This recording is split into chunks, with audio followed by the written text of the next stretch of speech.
The Tempest, Act 4, Scene 1, enter Prospero, Ferdinand and Miranda. Prospero approves the efforts of Ferdinand and rewards him with the gift of Miranda, but adds a stern warning. A masque arranged for the entertainment and instruction of the young lovers is interrupted when Prospero remembers the plot against his life.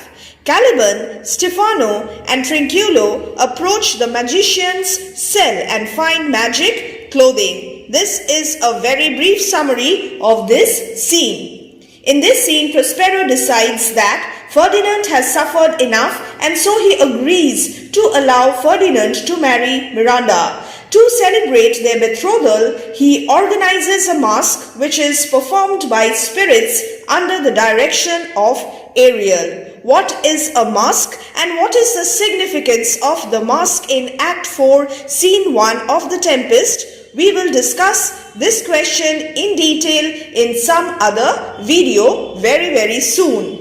But in today's video, I am going to give you a line-by-line explanation of the scene first.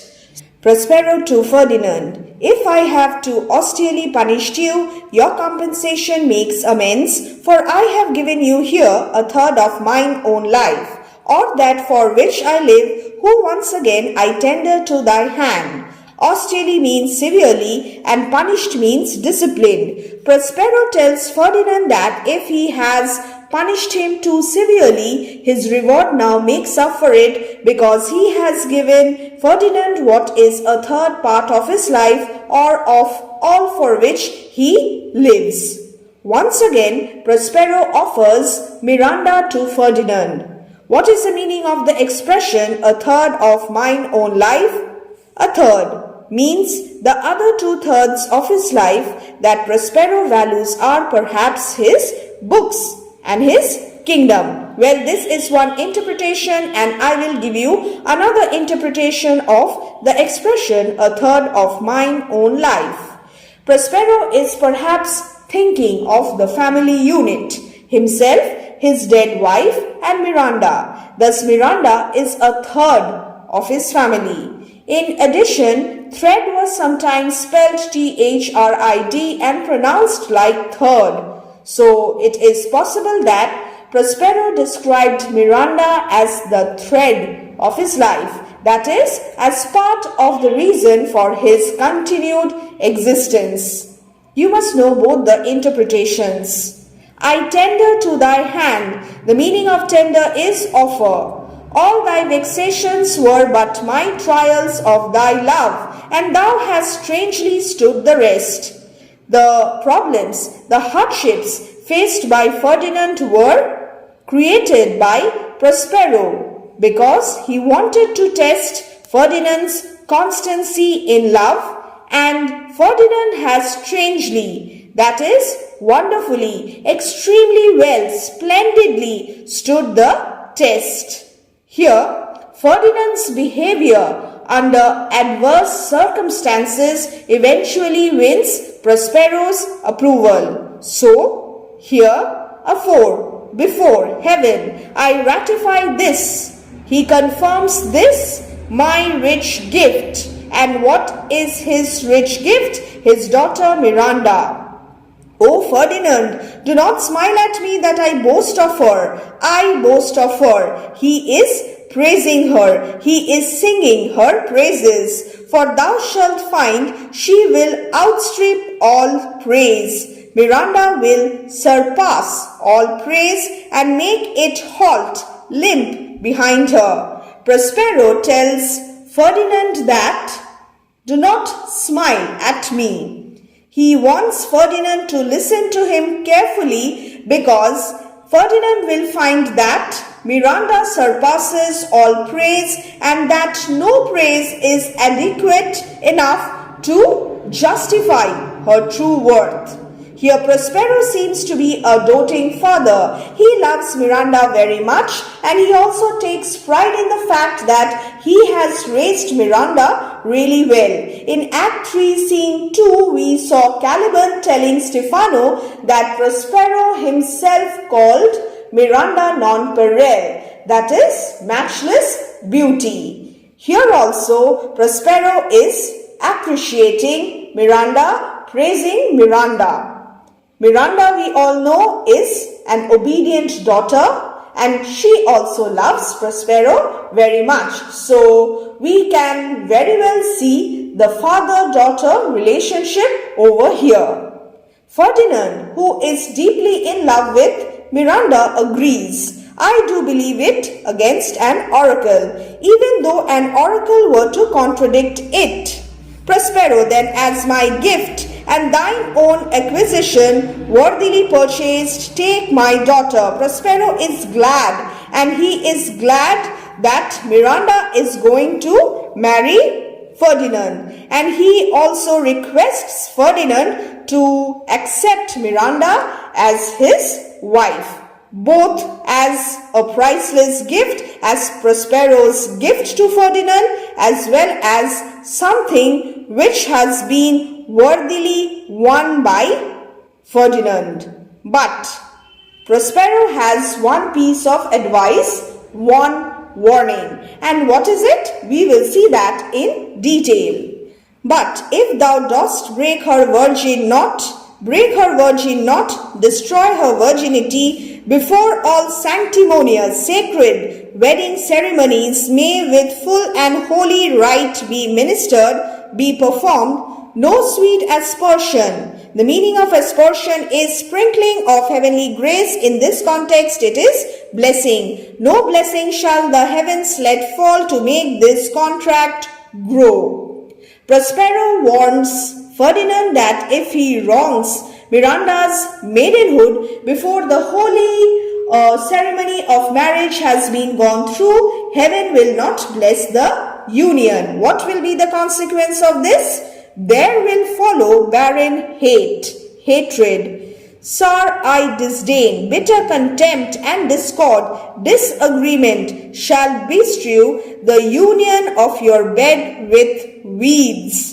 Traditionally, the marriage bed was strewn with flowers, but if Ferdinand destroys Miranda's virginity before the marriage ceremony, then their consummation of love or the union of their love will be strewn, will be fraught with weeds, that is, difficulties, so loathly, so loathsome, hateful, that you shall hate it both. Therefore take heed, listen to me, pay heed to my advice, as Hymen's lambs shall light you. Who is Hymen? Hymen is the Greek god of marriage, and he was often depicted carrying a torch.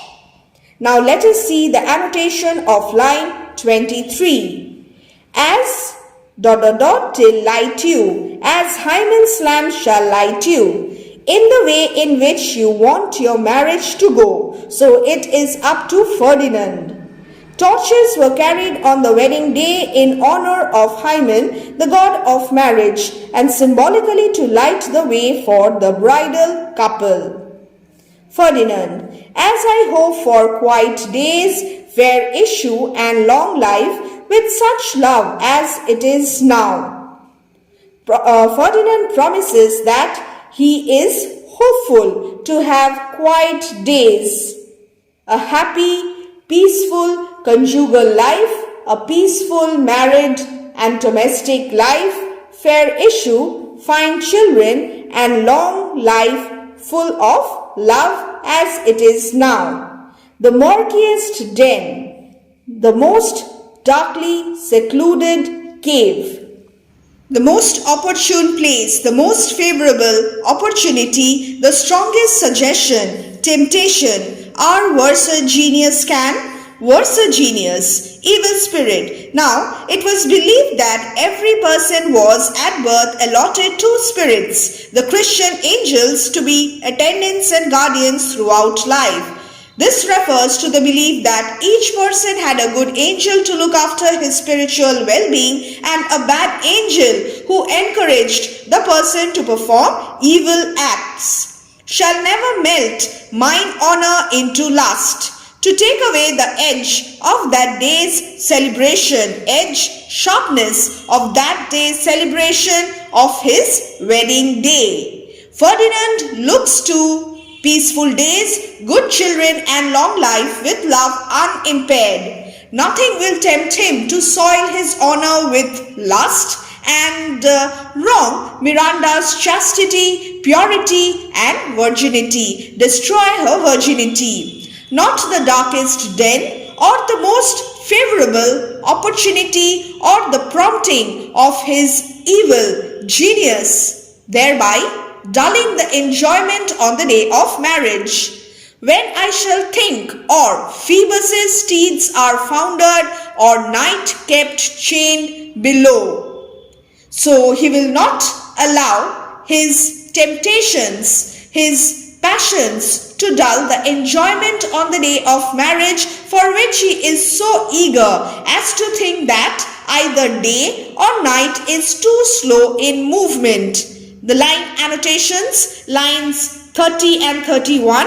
Let's read. Ferdinand will think that the wedding night will never come, either because the horses drawing the sun's chariot have collapsed, foundered through overwork, or because the night is forcibly prevented from coming, and that day's celebration, the celebration of that day on which he will marry Miranda.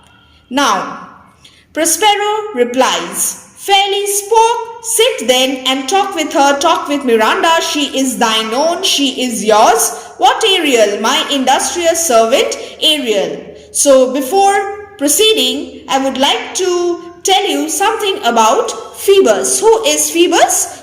In Greek mythology, the god of the sun is Phoebus. Phoebus was depicted as a charioteer driving the sun round the skies. Prospero, fairly spoke, sit then and talk with her, talk with Miranda. She is thine own, Miranda is yours. What Ariel, my industrious servant, Ariel? Enter Ariel. We have the entry of Ariel here. What would my potent master? What do you desire now, powerful master? Prospero, thou and thy meaner fellows, underlings, your last service did worthily perform, and I must use you in such another trick. So, Prospero appreciates the efforts of Ariel and his other ministers of fate, his minor workers. They had performed the last task, they had executed the last task very well.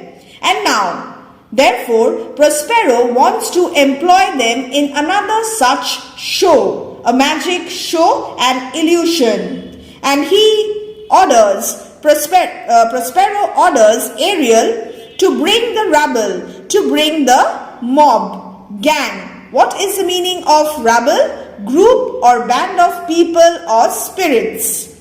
Go bring the rabble over whom I give thee power here to this place. So Ariel has to bring the spirits over whom Prospero has given him control to this place. Spur them on to quick action. This is Prospero's order, for he wants to show Ferdinand and Miranda an illusion worked by his magic art, because he has promised it and Ferdinand and Miranda expect it. Let's read the lines. Go bring the rabble over whom I give thee power here to this place, incite them to quick motion, to quick performance, for I must bestow upon the eyes of this young couple, that is Ferdinand and Miranda, some vanity of mine art, magic. And what is the meaning of vanity? Vanity means illusion or manifestation of power. And let's read the annotation here. Little nonsense as opposed to the serious business of raising the storm and Ariel's meaningful presentation of the banquet. So this is just to entertain the young couple. It is my promise and they expect it from me. Ariel, presently, immediately, A. With a twink, that is, in the twinkling of an eye, the time it takes to wink, very, very quickly. And here we find the promptness of Ariel in executing the orders of Prospero. Before you can say come and go and breathe twice and cry so, each one tripping on his toe, alliterative expression will be here with mop and mow. What is the meaning of mop and mow? Pulling funny faces, both words mean the same, that is grimace. Mop and mow, another example of alliteration. Do you love me, master? No. Prospero, dearly, my delicate Ariel, do not approach, do not return, till thou dost hear me call. Ariel, well, I conceive, understand. And now, Prospero again focuses his attention on Ferdinand and tells Ferdinand, look thou be true, do not give dalliance, too much the rein, the annotation, do not allow yourselves to flirt too much. And to give the rein is to allow a horse to go as fast as it can. Prospero advises Ferdinand to practice self-control because the strongest oaths are straw. The strongest oaths are as light as straw. To the fire in the blood. Here, to the fire in the blood. What is the meaning of this? To the fire of passion. So, Prospero wants Ferdinand to be sure that he keeps his vow not to destroy Miranda's virginity. Do not give way too freely to amorous sports, dalliance. The most solemn oaths melt away in the flame of passion. So have a greater control upon yourself, Ferdinand, or your vow will be no good.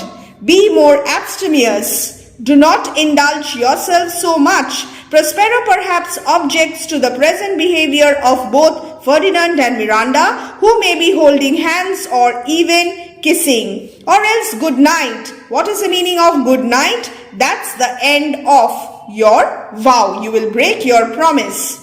I warrant you, I assure you, sir, the white cold virgin snow upon my heart abates the ardor of my liver. My love is so utterly pure that it even cools my sexual ardor, which was thought to arise from the liver. Ferdinand assures Prospero that the maidenly purity of his soul keeps the flame of passion low. Prospero, well, now come, my Ariel, bring a corollary. What is the meaning of corollary?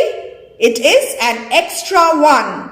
Rather than want, lack a spirit, appear and pertly, smartly. Soft music, no tongue. Silence was imperative, necessary for those present at magical demonstrations. All eyes. The courtly masks were primary, visual in their appeal, and Prospero's command emphasizes this aspect of his presentation. Be silent, and we have Iris coming in. The spirits impersonate Greek goddesses. First Iris, goddess of rainbow and messenger of the gods, appear.